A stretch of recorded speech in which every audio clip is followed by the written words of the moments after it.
Let's worship the Lord by singing this song. There is no problem too big that God cannot solve it. There is no mountain too tall that He cannot move it. There is no storm too dark that God cannot calm it. There is no sorrow too deep that God cannot soothe it. If He carry the weight of the world upon His shoulders. Yes, God. I know my brother that He will carry you. If He carried the weight of the world upon His shoulders,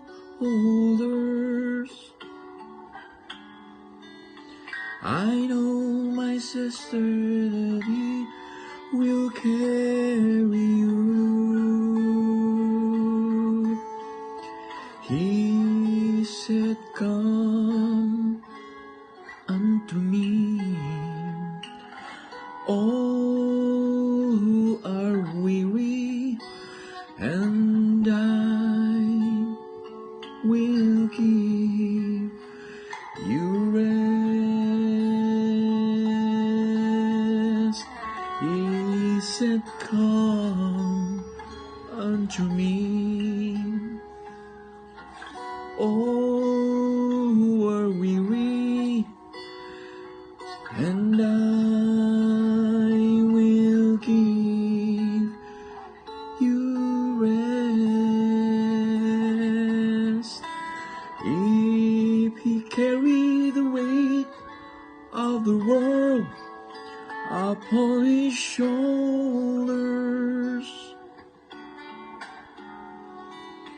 I know, my brother, that He will carry you.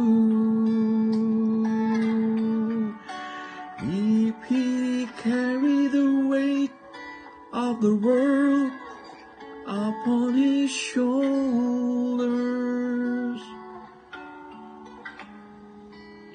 I know, my sister, that He will carry you.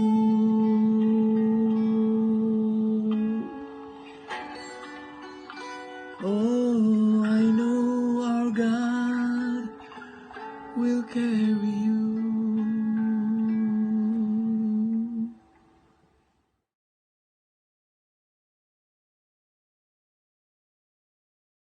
Magandang gabi po sa inyo lahat. Babasahin ko po sa inyo ang Ecclesiastes chapter 7 verse 14. Magalak ka kung mainam ang takbo ng lahat ng bagay. Sa panahon ng kahirapan ay isipin mong parehong ipinapadala ng Diyos ang kaligayahan at kahirapan. Sino ang nakakaalam kung ano ang mangyayari bukas? Sinasabi sa atin ng Panginoon that in this world ay meron tayong celebration at meron din tayong pagharap sa tinatawag na problema. Kamukha rin yan ng there's a time for everything, there's a time to celebrate, there's a time to dance, there is also a time to cry and a time to grieve. Kasi nga, in this broken world, it is natural for us to face problems. Hindi ho natural sa mundong ito ang walang problema. Harapin na natin ang natural, haharap tayo sa problema, ngunit salamat sa Panginoon, sapagkat ang Panginoon ay nagturo naman sa atin na mayroon tayong pag-asa sa ating Panginoon.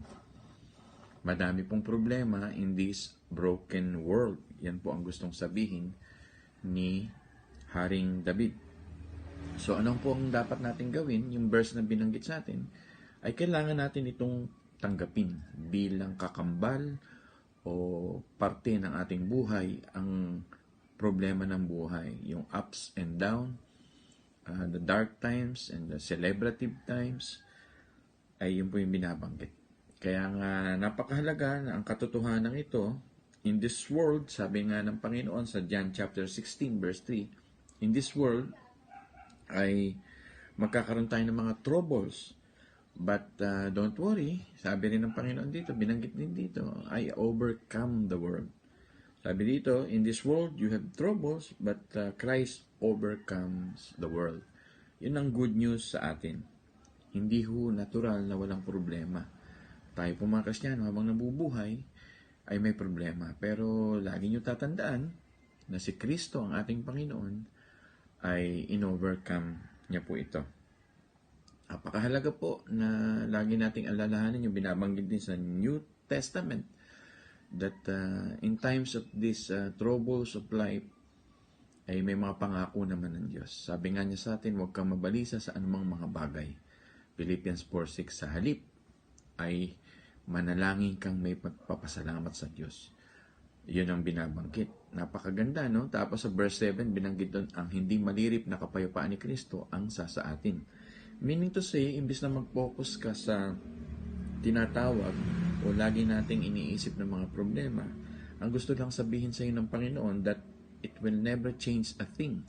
Diba? Wala itong maidadagdag sa buhay mo. Sabi nga sa Matthew chapter 6, wala siyang i-add, wala siyang tulong. Pagka may mga negativity tayong makikita, may mga problema, circumstansya sa buhay na ito, instead of focusing on our troubles in life, nagbibigay ang Diyos ng paraan na wag tayong magsayang ng energy doon. Sa halip, manalangin na lang tayo. May mangyayari pa. Sapagkat ang ating nilalapitan ay Diyos na buhay. Yan. I-unlearn mo yung kultura na lagi tayong nababalisa. I-unlearn mo yung kultura at tinatanggap mong lagi may problema, may sitwasyon. Kadalasan pag may problema, sitwasyon, nagagalit tayo, iinis tayo, nagpo-focus ang maraming tao rito. Kaya dumarating sa ating mga karakter, minsan, nadadown tayo, nagagalit tayo, nabibwisit tayo, gamitin ang salita na yan, naaanoy tayo pag may problema. Pero bilang mananampalataya, binabanggit sa inyo ng Panginoon na rather than focusing on that, it is okay to focus na lang sa prayer, to focus na lang sa acceptance that this is the reality of our world. Buksan po natin ito sa susunod na video, yung ating ituloy po natin. Kung may mga problema, take a lot of time in prayer. Take a lot of time in approaching God, going to the throne of the grace of God, spending time with God. Use that time and seasons of troubles to be closer to God. Yun ang sermon sa gabing ito. Pag may problema tayo, imbis na ikaw ay nagagalit, imbis na ikaw ay naiinis, madalas pa nga, nagpaparantik tayo, gamitin na natin word na nagpapanik tayo, lumapit na lang tayo sa Diyos at doon natin ubusin ang ating kalakasan hanggang sa ang tulong at kamay ng Diyos ay makita mong siyang tunay na lakas para magbigay sa iyo ng kalakasan. Magpasalamat tayo sa Diyos sapagkat nagpahiram siya ng buhay. Ano ba, may problema tayo, nawalan tayo ng pera. Hindi naman sa lahat ng panahon nang tayo nawawalan ng pera. Magpasalamat ka sa Diyos sa panahon na napakarami mong pera. Kung panahon na para bawiin ito sa iyo ng Panginoon, kung dumating man yan, siyempre prayer ko, wag naman sana. Sa dami ng panahon na pinagkalooban ka ng biyaya ng Diyos sa mga nakaraang mga buhay mo, thankful na rin tayo doon. Bakit ko binabanggit ito? Halimbawa, ang Panginoon ay nagpahiram sa atin ng mga mahal sa buhay. Katulad ko, pinahiram ako ng ama, pinahiram ako ng ina. Pareho na akong wala na sila, pareho na akong ulila. Ulila na mga kaming magkakapatid na 6. Pero ako nagpapasalamat sa Diyos dahil nakasama ko ang tatay ko ng 77 years. Ang nanay ko ng 57 years. Kung ipinanganak na halos 50 years, ako na nabubuhay ngayon, 51, nakasama ko sa nanay ko hanggang 35 years old ako. Salamat to sa 35 years. Yun ang ibig ko sabihin na inaruga ako ng nanay ko, minahal ako ng nanay ko. Yung tatay ko, matagal-tagal yun. Recently lang namatay, almost magpisi 50 na ako. Magagalit pa ba ako kung nawala sila? Mamumroblema pa ba ako kung wala na sila? Nagpasalamat na lang ako sa Diyos dahil pinahiram sila. Marami kasing tao, they cannot accept the reality of yung mga ganito sa buhay ng mga tao. Namumroblema sila ng gusto. Totoo po yan. Kaya mag-focus na lang tayo sa Diyos at kung ano yung magagawa natin, ay gawin natin. Yung hindi natin magagawa, yung hindi natin kontrolado mga bagay, ay ipagpapasa Diyos natin.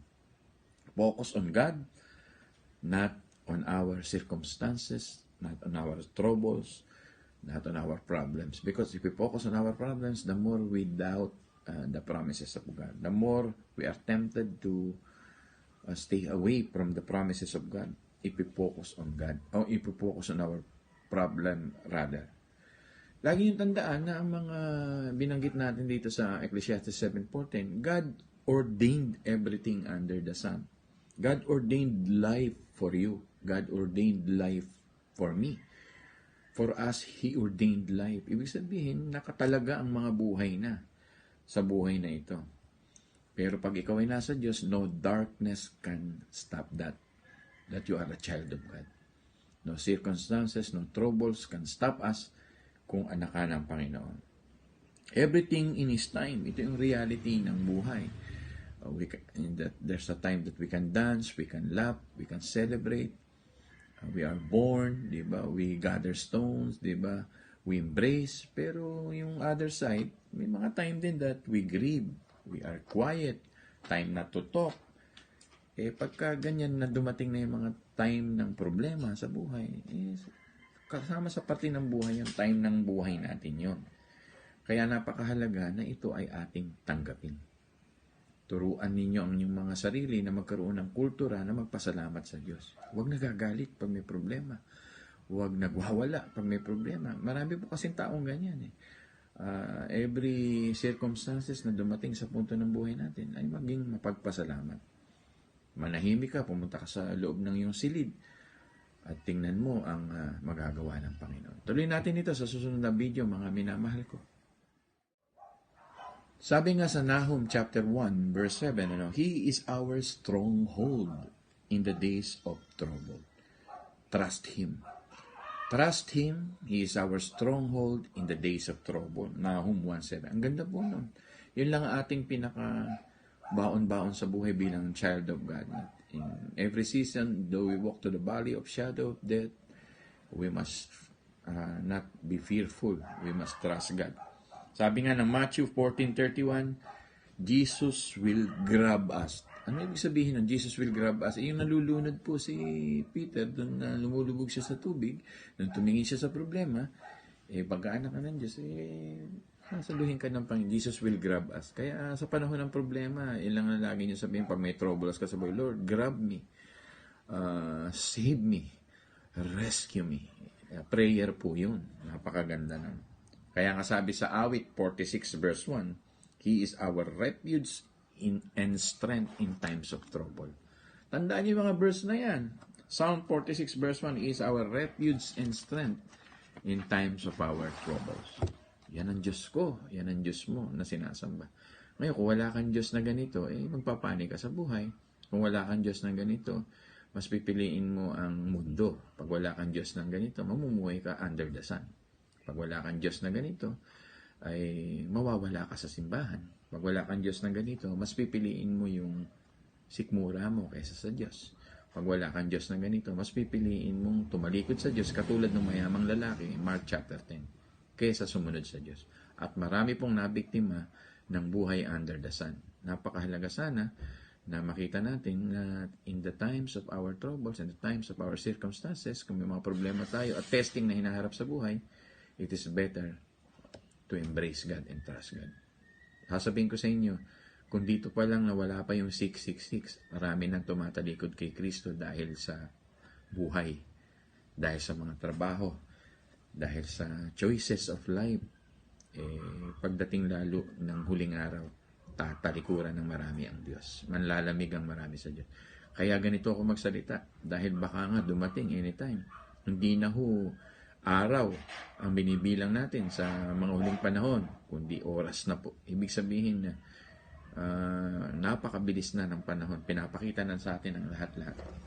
Kung titingnan nyo Mindanao ngayon, napakarami hong namatay kahapon dahil sa sobrang lakas ng ulan. Pero sabi ng Pag-asa, magkakaroon daw tayo ng El Nino, tagtuyot. Pero hawak ba nila ang buong sanlibutan? Hawak ba nila ang weather? Tingnan nyo nangyari sa Mindanao. Marami pong namatay. May nagcha-church po na Assemblies of God. Tinabunan sila ng lupa. Alam nyo po ba yun? Isang buong church dito sa nangyari sa Mindanao kahapon. Kaya time is so fast, mga kapatid. Ang kamatayan dumadating kahit sa mga mananampalataya. Kaya gusto ng Panginoon, we must always cry for help.